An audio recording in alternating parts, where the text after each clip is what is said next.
Hey everyone, welcome back to the channel. Today we're answering one of the biggest questions. How much does a Disneyland trip cost? We'll cover everything: tickets, hotels, food, transportation, and even those sneaky extras that can add up fast. Plus I've got some tips to help you save along the way. Let's dive in.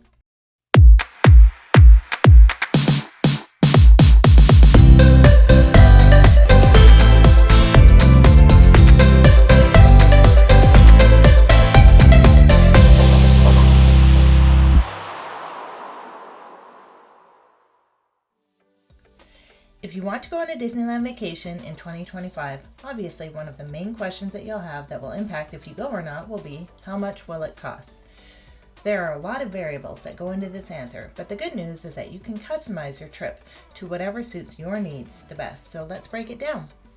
For this video, I looked at November 2025, either the second or third week, for a family with 2 parents, a child ticket, and a ticket for an older child, which would just be an adult ticket. Kids under 2 are free, and kids from ages 2 to 9 can use a child ticket.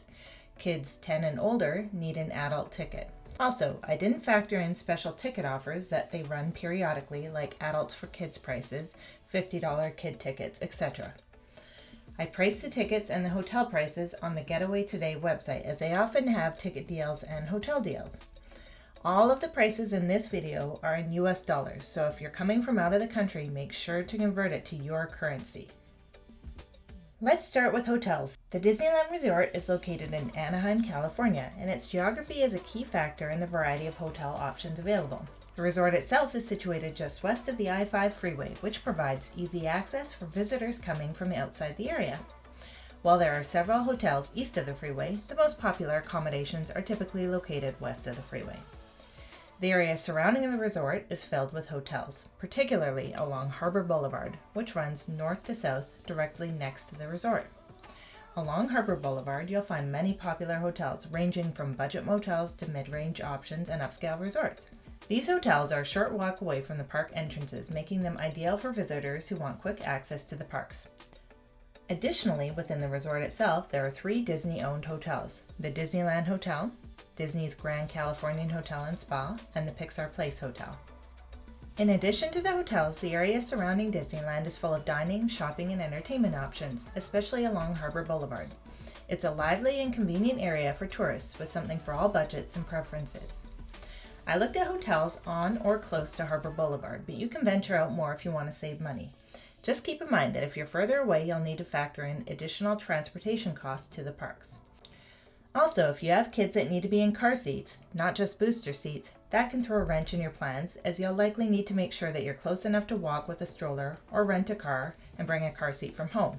You could also use the Anaheim bus system, better known as ART, and hold younger children on your lap. If you have children in booster seats, you can get inflatable ones that you can store in lockers in the park, so that makes it a little bit easier. The hotels that I looked at for this video are the Clarion Hotel Anaheim Resort, which is right by the Toy Story parking lot, which you could walk to and then take the bus to Disneyland for free, or you could just walk to Disneyland from there in about 15 minutes. I also looked at the Cambria Hotel Anaheim Resort, which is on Catella, about a 20-minute walk away, and it includes a free breakfast. I also looked at the Castle Inn and Suites, which is about a 6-minute walk away. I also looked at the Desert Palms Hotel and Suites, which also has a free breakfast, and it's about an 8-minute walk away. I also looked at the Best Western Plus Park Place Inn, which is right across the street from the main Disneyland entrance on Harbor Boulevard and less than a 5-minute walk away from the security check-in. It also comes with free breakfast. And finally, I also looked at the Disneyland Hotel, which is also a short 5 to 10-minute walk away through downtown Disney. Here are the prices for the hotels on their own for 7 nights for the dates that I checked in November of this year. For the Clarion Hotel Anaheim Resort, it was $1,005.67. For the Cambria Hotel Anaheim Resort, it was $1,457.90. For the Castle Inn and Suites Anaheim, it was $1,594.16. For the Desert Palms Hotel and Suites, it was $1,823.20. And for the Best Western Plus Park Place Inn, it was $2,631.97. For the Disneyland Hotel, it was $5,167.93. Vacation rental homes are also a fantastic option, especially if you have larger families or longer stays. They often have kitchens, which means that you can save on food costs too. In my search for November 2025, I looked for private homes with their own pools within a short drive of Disneyland. When traveling with young children, I personally have found it easier to stay in places that the baby could have their own room. We've had several horror stories with both of my kids who were up for hours at a time at night when we shared rooms, even though they were fine on their own normally at home. I also like the option of having laundry and also just being able to cook food at the house on our off days to cut down on costs a bit.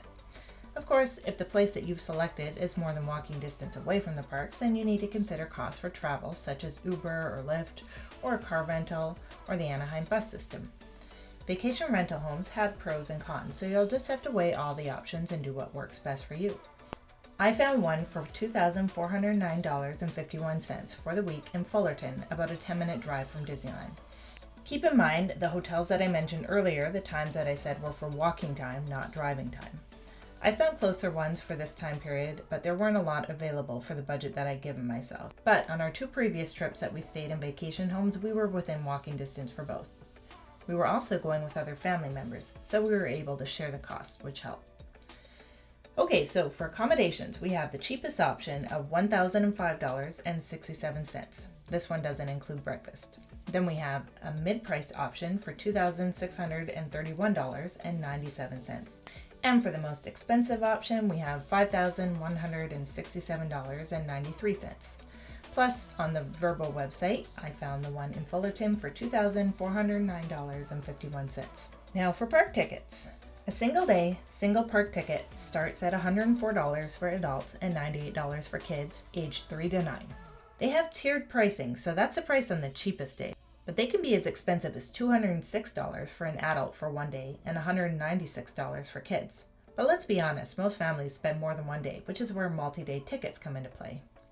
If you want Park Hopper tickets, which lets you jump between Disneyland and Disney California Adventure on the same day after 11 a.m., that's an extra $65 to $75 per ticket per day. Park hoppers are super convenient, but if you're on a budget, you might want to skip them. Looking at tickets on the Getaway Today site, you have several options. There's also 4-day tickets or 2-day tickets, but I didn't include them here. So for the pricing that I'm doing for this video, which will be 3 adult tickets and 1 child ticket, a 3-day 1 park per day ticket for everyone is $1,541. A 3-day Park Hopper ticket for everyone would be $1,893. A 5-day 1 park per day ticket would be $1,852. A 5-day Park Hopper ticket would be $2,220. I've made another video which I'll put in the description, and you can also click above here that will inform you more on Lightning Lane, but basically it's an add-on that you can get that allows you to skip most of the line for some of the most popular attractions. You don't need to buy it as part of your tickets. You can buy it in the park for about $36 per person per day. The price can be slightly more or less that day by a couple of dollars. You can buy it each day of your trip, or for just a few days if they're busy when you're in the park, or you don't have to buy them at all. If you want to buy them as part of your tickets, here's the pricing for including them with your tickets. So for a 3-day 1 park per day ticket with Lightning Lane for our family that we're including in this video is $1,912. For a 5-day 1 park per day with Lightning Lane, it would be $2,492. For a 3-day Park Hopper ticket with Lightning Lane, it would be $2,264. And for a 5-day Park Hopper with Lightning Lane, it would be $2,851 for our family in this video. There's also the option of booking the Lightning Lane Premier Pass, which means that you don't need to pre-book or schedule your Lightning Lanes, but it is $400 per person per day. Anyway, should you get a Park Hopper ticket? Well, it's up to you. If you've never been before, I'd say you don't really need it. For a 3-day trip, just book 2 days at Disneyland and 1 day at DCA. If you're going for 4 days, you could do 2 or 3 Disneyland days and 1 or 2 DCA days. If you're going for 5 days, you could do 3 Disneyland and 2 DCA days. Your trip will be great without Park Hoppers. If you have been before and you know your way around a bit and you're pretty comfortable with how things work and you're willing to pay the extra, then sure, get the Park Hoppers. I have a whole video on tickets that I'll put in the description and also link above here with more information. So the bottom line for tickets is that you'll spend about $1,540 for the cheapest 3-day tickets without park hopper or lightning lane. If you get 5-day tickets with no lightning lane or park hopper, it will be about $1,852 for your mid-price range. And if you want 5-day park hopper tickets with lightning lane, that will cost about $2,851. If you're getting them through Getaway Today, you can ask them about deals with hotels that aren't on their website that you might be able to save some more money. Also, remember that tickets for Disneyland require booking a reservation, which you can do 180 days before your first park day. Also, you must use your multi-day tickets 13 days from your first park day. If you get your tickets from a third party, like Getaway Today, after you make your purchase, you'll receive a voucher, sometimes a day or two later. Once you get that voucher, you take the voucher number and you go to the Disneyland website to make your reservation. I have a video all about tickets that you can click above for more details on that. If you get your tickets directly from Disney, you can book the reservation when you buy the tickets if it's 180 days from your trip. Remember, kids under 3 don't need tickets, so that's something to keep in mind. Next up is food. Obviously, food is very subjective and you could spend no money on food in the parks or thousands of dollars in the parks. There are places like McDonald's and Denny's outside the park on Harbor Boulevard that are within walking distance that you could leave the park to eat at. Of course, then you're spending time that you spent money for a park ticket to leave the park when you could get food in the park that's comparable in price. Or you could go to a grocery store or a place like Target on your arrival day and get a whole bunch of non-perishable food and just eat snacks like that all day. Or maybe a couple of small things that could fit in your hotel fridge. Or if you get a vacation rental, you could just pack your food every day like a packed lunch. You're allowed to bring coolers and ice packs into the park, just no loose ice or dry ice. There are lockers for rental for $7 or $10 a day. You can't bring coolers larger than a 6-pack into the parks, but there are jumbo lockers outside the parks in the Esplanade for rental that can fit bigger coolers, and they're about $12 to $15. If you have little ones or picky eaters, you should bring some snacks that you know that they'll eat so that you don't waste money on something in the parks that they won't eat. If you don't want to go through the hassle of bringing food, here are some price ranges that you can be looking at. The food options for the purposes of this video are all quick service or snack cart type foods.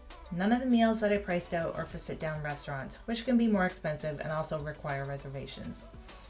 I planned on meals for 2 adults and 2 kids, including drinks. Also, at some places like Alien Pizza Planet, for example, it's cheaper for 2 kids to share an adult pasta rather than get the 2 kids meals, so I factored that in as well. I also included taxes in these estimates.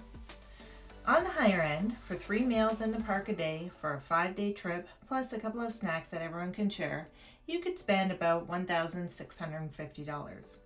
I've also included a character dining meal outside of the park on an off day at the Storytellers Cafe. If you wanted to replace a meal in the park for a character dining experience, you could do Minnie and Friends at the Plaza Inn, which is breakfast, and it's the only in-park option, which you require a theme park ticket for. Storytellers Cafe at the Grand Californian and Goofy's Kitchen at the Disneyland Hotel are both outside the theme park, and you can do them on an off-park day or during a park day, but you'll have to leave the park to go there. It's about $300 with tax and tip for 2 adults and 2 kids for the Storytellers Cafe brunch, so that's included in the $1,650 estimate. There's also the Disney Princess Breakfast Adventure at the Napa Rose, but it's a high-end dining experience, starting at about $150 a person, so I didn't include that. For a mid-price option, you could skip the character dining and also have breakfast at your hotel or vacation rental, so I priced that one out at about $1,030 for 5 park days. For a cheaper option, you could reduce your snacks, not get as many drinks, but just take advantage of free water stations, no character dining, and have breakfast at your hotel or vacation rental, and you'd probably be looking at about $700 for meals. Of course, this would be a bit cheaper if you only went for 3 days versus 5 days to the parks.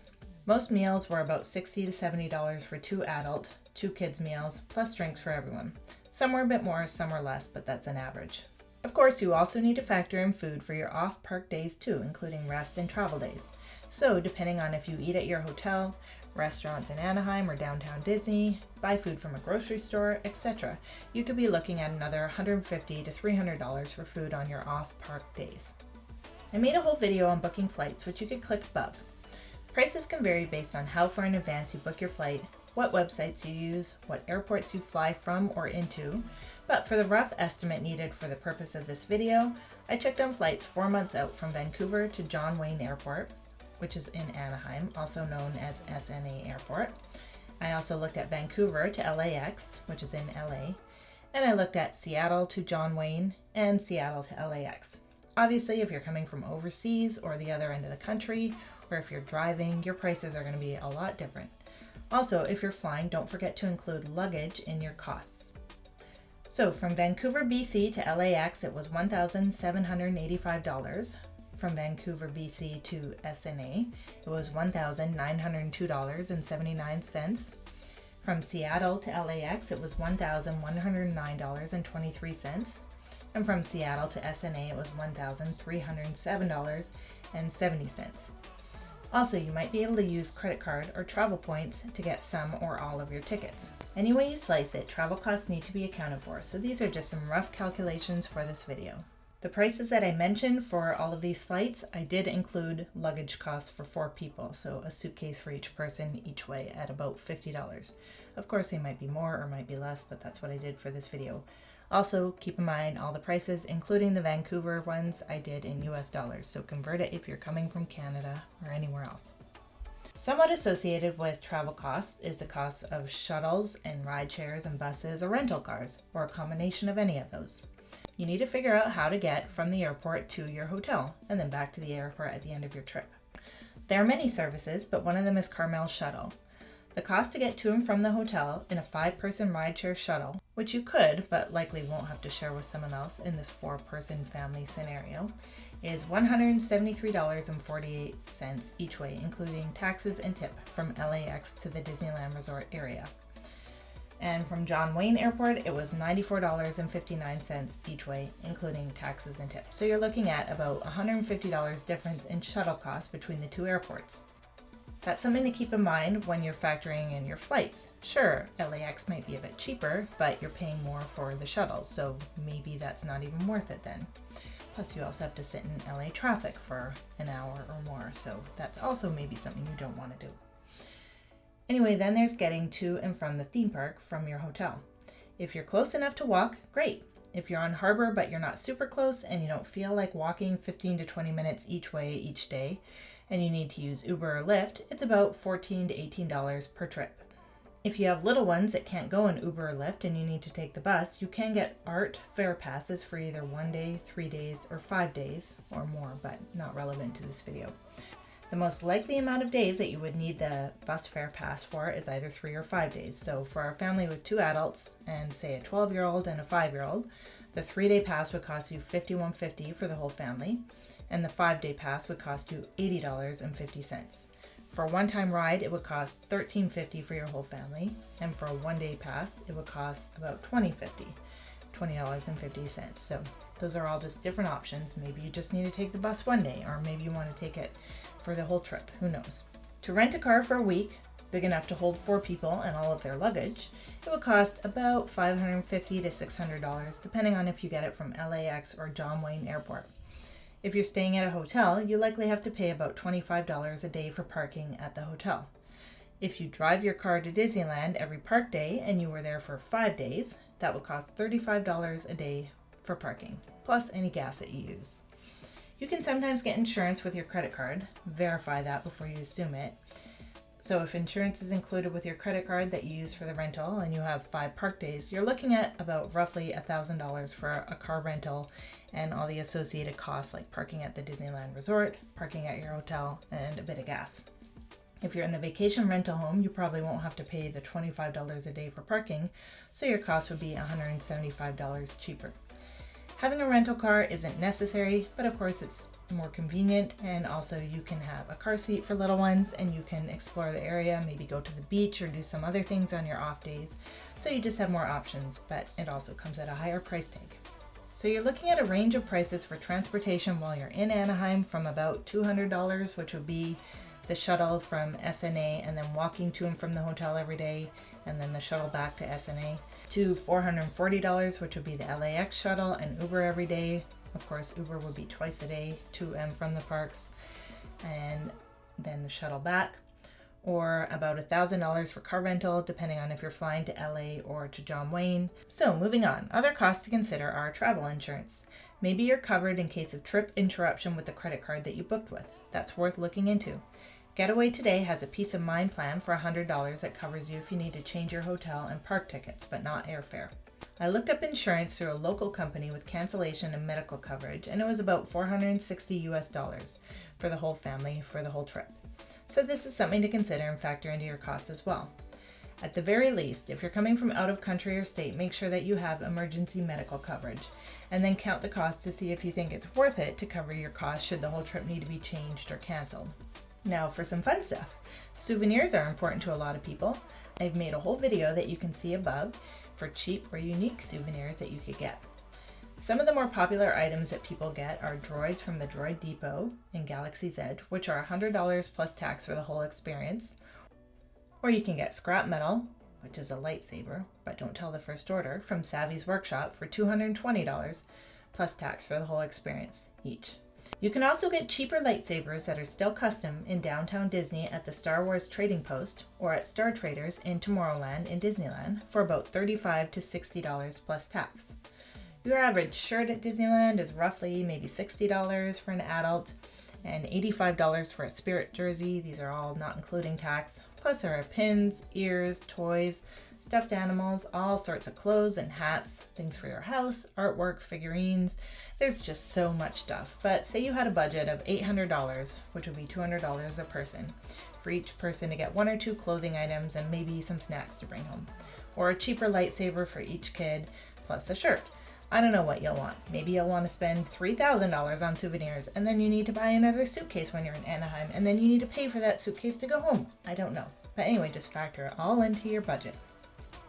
As before, I mentioned lockers, which are $7 to $10 in the parks per day, so you could be looking at $35 for 5 park days if you get the smaller one, just for coats that you don't want to carry around all day, or I don't know, other little things, backpacks, whatever, souvenirs that you buy that you don't want to carry around. And there might also be other little things here and there that you need to factor in for your trip. So maybe just factor in a couple $100 for miscellaneous costs. So adding this all up, without flights, because that's too big of a variable depending on where you're coming from.